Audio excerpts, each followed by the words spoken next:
Bonjour à toutes et à tous et bienvenue dans ma nouvelle seconde base autonome durable. Je suis Stéphane Vivaliste et aujourd'hui nous allons parler des panneaux solaires. Car au vu des événements récents, la donne et l'analyse à ce sujet d'un point de vue de la préparation et de l'autonomie a vraiment changé. Et nous allons voir si investir dans des panneaux solaires est maintenant intéressant ou pas.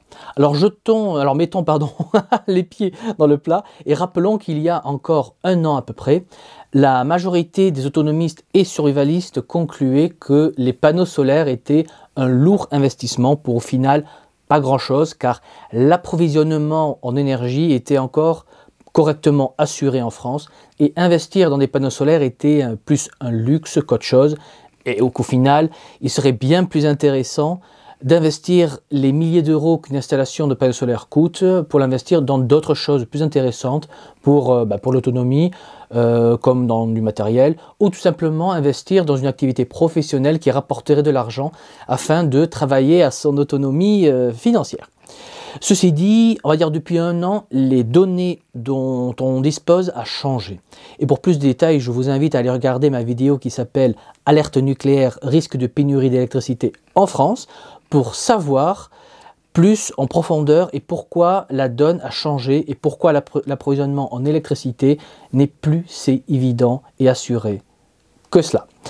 Et comme vous le savez sûrement déjà, le grand effondrement en cours est en train de passer au niveau supérieur, car on entre dans une crise énergétique de plus en plus sérieuse et aujourd'hui, on n'est plus du tout assuré de pouvoir compter sur l'État et EDF pour nous fournir en abondance de l'énergie pour nos machines et outils. Donc aujourd'hui, investir dans des panneaux solaires est moins un luxe et est devenu plus intéressant pour son autonomie, car disons-le, sans tabou ni voile pudique, investir dans des panneaux solaires aujourd'hui va permettre d'une part de moins souffrir des hausses de prix qui continuent, et ceci jusqu'au stade final de l'effondrement, donc ces hausses de prix vont continuer, et d'autre part, investir dans des panneaux solaires va surtout vous garantir de tout simplement pouvoir continuer tout simplement avoir accès à de l'énergie, car comme on l'a vu dans mes vidéos précédentes, l'accès à l'électricité et à l'énergie va devenir de plus en plus restreint et compliqué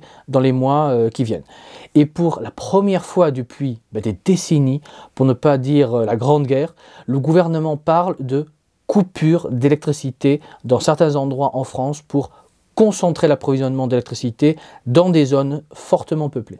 Donc pour dire les choses, si le gouvernement est obligé de couper l'électricité dans des zones, ce sera à la campagne, pile dans les zones peu peuplées, donc pile là où les autonomistes et survivalistes se sont, on va dire, généralement installés. Donc investir dans des panneaux solaires peut s'avérer être un excellent investissement à l'avenir. À ceci, il faut ajouter que le prix des panneaux solaires augmente. Et oui, entre autres à cause des pénuries. Donc plus on tarde à installer des panneaux solaires et plus ça va coûter cher. Et pire que tout, moins on est assuré d'en avoir tout simplement, car qui dit pénurie dit forcément manque et non-disponibilité. Alors avant de vous lancer tête baissée, je vous invite à d'abord réfléchir à l'usage que vous voulez faire avec l'électricité. Par exemple, moi je sais que jamais des panneaux solaires pourront chauffer ma maison, faire fonctionner la clim, le four et alimenter le congélateur. Donc logiquement, ma stratégie est de me passer de congélateur et de dépendre davantage d'un garde-manger traditionnel avec des bocaux et conserves et surtout de manger le plus possible local et de saison. Et pour moi, l'électricité est surtout utile pour mon téléphone, mon ordinateur et la lumière, car je peux chauffer ma maison, mon eau et mes aliments au feu de bois. Donc dans mon cas, une immense installation de panneaux solaires serait un coût trop important, car pour la lumière, j'ai acheté des dizaines de kits avec de petits panneaux solaires reliés à des ampoules LED venues de Chine qui coûtaient à l'époque une trentaine d'euros. Et ces kits sont suffisants pour recharger également mon téléphone et mon petit ordinateur portable, ainsi que tout simplement ma caméra si je veux. Alors ces petits kits ne seraient pas évidemment suffisants pour mon ordinateur, mais disons-le, au moment où il n'y aura plus assez d'électricité pour alimenter mon ordinateur, je partirai sur des lives ou des vidéos plus simples tournées simplement sur mon téléphone par exemple. Mais au final, dans ma situation, une bonne préparation aura remplacé l'électricité par du bois et un autre système pour conserver les aliments. Par contre, là où les panneaux seraient vraiment intéressants, serait pour alimenter une radio de moyenne portée pour pouvoir communiquer avec les autres membres du réseau du royaume et pour faire fonctionner des outils comme simplement des pompes, des perceuses, des scies, etc. Bref, ce qui permet de réduire la pénibilité du travail. Après, on peut aussi vouloir des panneaux pour l'après-collapse, car les voitures électriques, à des petites voitures de golf qui fonctionnent à l'électricité existent et qu'on pourra récupérer après l'effondrement, et ces véhicules seront très utiles. Mais là, il s'agit d'un investissement pour l'après-effondrement. Mais si on résume un peu tout ce qu'on a dit, alors les panneaux ont un intérêt pour l'avant-effondrement et l'après-effondrement. Avant l'effondrement, donc la période actuelle en ce moment, avoir des panneaux va servir à ne pas souffrir des hausses de prix de l'électricité et va permettre de nous assurer de tout simplement pouvoir compter sur un approvisionnement stable en électricité. Et cette stabilité va vous donner du temps.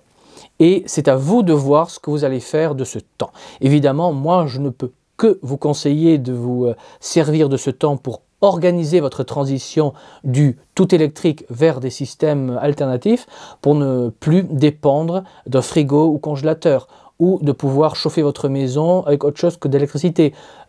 Pareil pour votre eau et faire cuire votre nourriture. Si vous pouvez le faire cuire avec du bois par exemple, ce serait excellent. Bref, l'idée est d'organiser votre transition vers l'après pour ne pas trop perdre en confort de vie. Car c'est ça en fait le but de l'anticipation, c'est de se donner le temps de sécuriser un certain degré de confort de vie. Car les temps qui arrivent ne sont ni joyeux, ni heureux. Donc il faut sérieusement réfléchir à ce qu'on veut. Ça, c'est aujourd'hui avant l'effondrement. Et logiquement, cette manière de penser mène vers le second point qui va être l'après-effondrement. En vous posant la question, mais à quoi va me servir l'électricité dans un monde post-effondrement où je n'aurai plus accès à de nouvelles machines pour me servir et améliorer ma vie au quotidien. Alors pour celles et ceux qui poussent la stratégie très loin, on peut très bien vouloir produire de l'électricité pour alimenter des outils qui vont réduire la pénibilité des tâches quotidiennes ou pour garder un certain confort de vie comme de pouvoir alimenter un petit ordinateur ou écran avec un lecteur DVD pour pouvoir se regarder des films de temps en temps par exemple. Et là je fais une petite parenthèse, si ce sujet vous intéresse, je vous invite à vous intéresser aux télévisions avec un lecteur DVD intégré qu'on vend pour les bateaux. Car en général, la prise, ça peut être du 12 volts, soit un allume-cigare si vous préférez, et on peut alimenter ce genre de système avec des kits de panneaux solaires pour camping. Donc avec ce genre de système, il n'est pas nécessaire de se ruiner car une telle télé pour bateau ou voilier ne coûte que quelques centaines d'euros. Bref, vous comprenez l'idée. Voilà, il faut penser à ce genre de choses si on veut garder un certain confort de vie après le collapse. Et donc vraiment la meilleure stratégie à mon sens est de réfléchir avant d'acheter une installation complète à l'usage que vous voulez faire sur le long terme de l'électricité. Après, personnellement, je pense qu'à cause des pénuries en tout et des microprocesseurs, on aura de moins en moins accès à de l'électronique. Et d'autre part, à cause des hausses de prix, entre autres de l'électricité, on va de toute façon être obligé à faire une transition du tout électrique vers d'autres systèmes comme le bois par exemple. Car on ne va pas pouvoir tenir longtemps avec le tout électrique. Donc je ne peux que vous encourager à penser dès à présent à votre transition énergétique. Et une transition ne veut pas forcément dire vivre au Moyen-Âge. Ça veut dire de changer ses habitudes et vous pouvez très bien y gagner au change. Car par exemple, se chauffer au bois donne en effet plus de travail, mais donne aussi du plaisir de voir un vrai feu de bois chez soi, qui est très agréable. Et d'autre part, ça vous oblige aussi à couper et transporter votre bois, ce qui vous fait faire de l'exercice, ce qui est bon pour votre santé. Donc une transition peut vraiment avoir des avantages certains, mais en effet, ça va demander de changer nos habitudes et d'apprendre petit à petit à vivre autrement. Et pour celles et ceux qui font l'autruche en refusant d'organiser à leur rythme leur transition énergétique, eh bien ils devront le faire au dernier moment, dans l'urgence, dans un contexte de stress collectif et de plus forte pénurie qu'aujourd'hui. Bref, ils devront faire à l'arrache, au dernier moment et dans l'urgence. Donc ce sera mal fait, ce sera psychologiquement horrible et ils ne pourront que très fortement reculer en termes de qualité de vie et de confort. Sans parler du stress qui va les détruire. Donc vraiment, réfléchissez dès aujourd'hui à votre transition afin que ça se passe dans la sérénité et dans les meilleures conditions possibles pour vous et pour votre famille. Après, vous faites ce que vous voulez, bien entendu. Hein. Vous êtes et restez maître de votre destin. Mais si vous choisissez la stratégie de l'autruche, il ne faudra pas se plaindre après quand ce sera trop tard. Car vous avez le temps aujourd'hui de limiter la casse. La balle est vraiment de votre camp. Tout n'est pas foutu ou perdu. Il y a encore tellement d'espoir, mais ça demande de changer, de travailler et de réfléchir sérieusement. Même très sérieusement à votre avenir. Et cette chaîne est là aussi pour vous donner gratuitement tous les éléments dont vous allez avoir besoin pour compléter votre réflexion et votre préparation.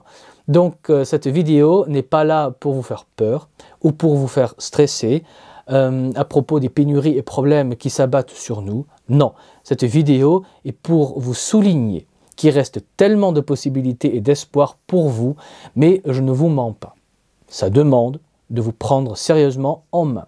Et si vous vous prenez sérieusement en main, je peux vous assurer que vous ne souffrirez pas tellement du grand changement qui est en cours. Vous ferez partie de celles et ceux qui auront su s'adapter, et on le sait tous qu'à travers les âges, ce ne sont pas les plus forts ou les plus intelligents qui survivent sur la durée, mais ce sont celles et ceux qui savent s'adapter le mieux qui survivent. Donc, et là je parle évidemment sur la durée. Donc, on est un peu dans de la sélection naturelle. Donc, si vous montrez une véritable capacité d'adaptation et d'anticipation, eh bien, vous vous en tirerez très bien. En tout cas, 1000 fois mieux que les cigales non préparées qui font l'autruche, qui devront gérer leur transition dans le stress, l'angoisse et l'urgence. Voilà, je suis donc là pour parler d'espoir. Et mon espoir à moi est que vous vous abonniez à la chaîne pour me soutenir et que vous laissiez un pouce bleu, ça fait toujours plaisir. Et n'hésitez pas à me dire dans les commentaires quelle est votre stratégie pour ce qui nous attend. Et je vous lirai donc avec grand plaisir. Et sur ce, il ne me reste plus qu'à vous dire comme toujours, anticipez, préparez-vous et je vous dis à la prochaine fois. Allez, ciao!